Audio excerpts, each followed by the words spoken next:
इसके यहाँ पर इसके विमोचन के लिए आप आ सकें। देखिए, जब मैं मैदान में उतरा संसदीय क्षेत्र में, जब शीर्ष नेतृत्व में ये तय किया कि मैं यहाँ से लड़ूंगा, मैं ही उचित हूँ, तो मेरे मन में कोई शक नहीं था, कोई संदेह नहीं था। और मैंने यही बार बार कहा कि मैं यहाँ पर चुनाव लड़ने के लिए नहीं आया हूँ, चुनाव जीतने के लिए आया हूँ। और ये जो चुनाव मैं जीतूंगा, ये मेरी जीत नहीं होगी, ये मेरी फतेह नहीं होगी, ये यहाँ के हर एक व्यक्ति की होगी जो पटना साहिब में। ये उनकी जीत होगी, उम्मीदवार भी वही हैं, ये संघर्ष भी उन्हीं का है, ये जीत भी उन्हीं की होगी। तो इस जीत के लिए ये जो माध्यम है, जो आधार है, उसके बारे में मैं कुछ बताऊंगा। और चुनावी जो प्रक्रिया है, जो हालात हैं, जो मौजूदा हालात हैं, उसके बारे में भी मैं आपके समक्ष रखूंगा। तो 1 तारीख वो निर्णायक दिन है, जीतेंगे तो हम अवश्य। उम्मीदवार सब यहाँ की जनता है। और जब मैं अपना नामांकन देने गया तो मैं ऑटो रिक्शा में भी गया, क्योंकि मैं ये बताना चाहता था कि मैं बिल्कुल ज़मीन से जुड़ा हुआ हूँ, मैं यहीं का बेटा हूँ। कोई नेता होते हैं, कोई बेटा होते हैं, मैं यहीं का बेटा हूँ।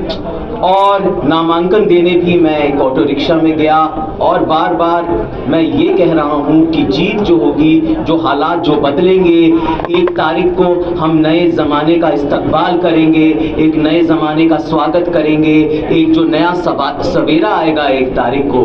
और ये जो अंधेरा छाया हुआ है ना, ये सियासी अंधेरा, ये आर्थिक अंधेरा, ये सामाजिक अंधेरा जो है, ये जो जुल्मतें जो चल रही हैं, वो पीछे छूट जाएंगी और एक नई रोशनी आएगी 1 जून को। वही निर्णायक दिन होगा। हमारा जो गठबंधन है, ये बहुत ही सशक्त है, ये तो इसमें 2 राय होनी नहीं चाहिए, आप लोग सब जानते हैं। ताकत इससे मिल रही है। आप जान रहे हैं किस तरह चुनाव चल रहा है। एक लहर सी आ गई है, एक तूफान सी आ गई है यहाँ पर, क्योंकि लोग इतने परेशान हैं, इतने त्रस्त हैं।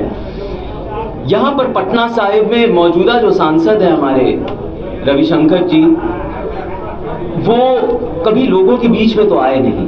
मतलब पोस्टर लग गए तलाश गुमशुदा के, आप जानते हैं, कई लोगों ने खुद ही लगाए।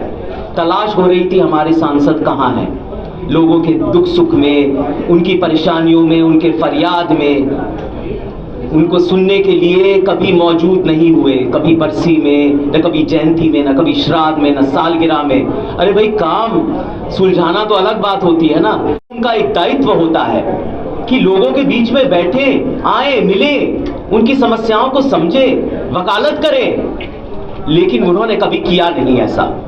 लोग यहाँ पर नाराज हैं, परेशान हैं, इसीलिए बार बार कहा जा रहा है उनको कि आप जाइए। और एक चुनौती भी है, एक तरह से एक इम्तिहान भी है आपके सामने, सबके सामने, कि आप मुझे एक चीज़ बता दीजिए जो उन्होंने किया हो। एक कोरे कागज़ की तरह है उनका जो प्रदर्शन है इस क्षेत्र में, इस खूबसूरत शहर में, इस तरह है ये। तो एक तरह से उनकी तरफ भी नाराज़गी है और दूसरी तरफ हमारी एक सकारात्मक योजना को लेके हम सामने आए हैं। योजनाएं लेके, उनको हम गारंटीज कहते हैं। गारंटीज इसलिए कहते हैं कि इस बात की हमें पुष्टि भी हो चुकी है कि जो हम कहते हैं वो करते हैं, वो एकदम मुकम्मल करते हैं, वो मंजिल तक पहुंचाते हैं जैसे ही सत्ता में आते हैं। कर्नाटक में भी ऐसे ही किया, तेलंगाना में भी ऐसे किया, हमने अन्य राज्यों में भी ऐसे ही किया। और इस बार भी जो हम योजनाएं लाते हैं, योजनाएं एक चुनाव का आधार बनती हैं, तो लोग इससे आकर्षित होते हैं, कहते हैं कि हम क्या करेंगे उनके लिए। हम जो कह रहे हैं कि पहली नौकरी पक्की, या फिर कहते हैं कि महिलाओं को सालाना 1 लाख रुपए मिलेगा, या फिर जो कृषि क्षेत्र में, आप जानते हैं जो किसान हैं कितने परेशान हैं। मतलब जब खेत में उतरते हैं तो कफन बांध के उतरते हैं, ऐसे हालात आ गए हैं इस सरकार में। तो हम जो MSP लाएंगे, जो कर्ज माफी करेंगे, और भी जो सामाजिक न्याय की हमारी योजनाएं हैं, तमाम योजनाएं हैं, वो हम उनको गारंटी कहते हैं। तो वो तो है ही, लेकिन पटना साहिब के क्षेत्र में जो मेरा अपना संकल्प है, जो मैं करूंगा इस क्षेत्र के लिए, क्योंकि मेरी पृष्ठभूमि, मैंने यही सीखा है, कि जन समर्पण ही एक लक्ष्य होता है, एक मकसद होता है।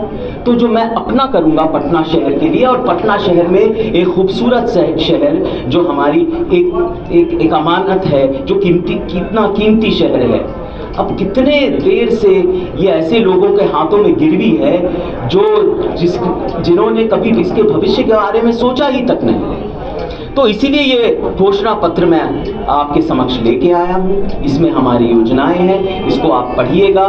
इसके बारे में एक परिकल्पना की है कि कैसा पटना शहर होना चाहिए, एक अंतर्राष्ट्रीय शहर होना चाहिए, और क्यों नहीं हो रहा है। ये सवाल है, ये गुस्सा है, ये आक्रोश है लोगों के बीच में कि क्यों नहीं हो रहा है, क्या समस्याएं हैं। डबल इंजन जो सरकार है क्यों इतनी विफल हो रही है। यहां से ले लीजिए, खुसरूपुर का जल जमाव से ले लीजिए, या फिर फतुआ का जाम ले लीजिए, कहीं से ले लीजिए, यहाँ पर पानी की किल्लत है। दरियावा में पानी की कितनी ज्यादा किल्लत हो रही है, बिजली नहीं जा रही है मोहल्लों में, बस्तियों में, या फिर प्राथमिक शिक्षा जो स्कूल जो जर्जर है, या फिर स्वास्थ्य का जो समस्या है। एक समस्या नहीं है, अनेक समस्या है। पीपा पुल, मैं गया कल पीपा पुल, वहां पर वो लोग कह रहे हैं कि पक्का पुल अभी तक बनाया क्यों नहीं जोड़ा गया वहां पर। और आधे 6 महीने तो मतलब 5 पंचायत तो अलग ही रहते हैं बख्तियारपुर में। एक समस्या नहीं है, हर एक समस्या का गंभीरता से हमने उसके बारे में सोचा है और एक योजना बनाई है, तैयारी की है कि कैसे इसका समाधान हो सकता है। मैं चाहता हूं कि जो हमारी जो पटना यूनिवर्सिटी है, जिसमें रविशंकर जी ने खुद तालीम हासिल की, उस सेंट्रल यूनिवर्सिटी का स्टेटस क्यों नहीं दिया गया है, हमारी मांग है। लोग अपने आप से पूछ रहे हैं क्यों ऐसा है, क्यों इतनी अयोग्य और अक्षम एक तो हमारे सांसद यहाँ पर हैं, और क्यों ये डबल इंजन की सरकार इतनी विफल रही है। ये मुख्य सवाल है लोगों के बीच में। तो नहीं देखिए, समाधान कब हो रहा है। देखिए यहाँ के लोग कितने परेशान हैं, कब से रोड उखड़ी हुई है, आपको तो पता है ना। अशोक राज पर जाइए तो कितना समय लगता है आपको जाने में। समस्या का हल ऐसे नहीं होता, एक मास्टर प्लान होता है। आपको पता है कि ये जब महानगरी एक महासमुद्र बन गई थी कुछ साल पहले, तो कौन आया आपके बीच में, नाव निकल गई थी। तो एक मास्टर प्लान होता है, जब मास्टर प्लान निकलता है, बार बार हाईकोर्ट भी कह रहा है कि भाई मास्टर प्लान तो निकालो, हम बनाएंगे, हमें पता कैसे चलेगा, सफाई कैसे करें, ड्रेनेज कैसे करें, समाधान कैसे हो, रोडों में कहां निकालें। तो ये एक कॉम्पोजिट प्लान होता है, एक व्यापक समस्या है, उसको उसी तरह उसका समाधान निकलना चाहिए। मेरी भरपूर ये कोशिश रहेगी, बल्कि ये मैं बार बार कह रहा हूं, ये हमारा संकल्प है, ये गारंटी है। कांग्रेस गारंटी में विश्वास करती है, और सबके तो खोखले वादे होते हैं और ऐसी बयानबाजी होती है। हमारी गारंटी होती है, वो मुकम्मल होती है, वो होगी। 1 तारीख को हमारी जीत निश्चित होगी। धन्यवाद।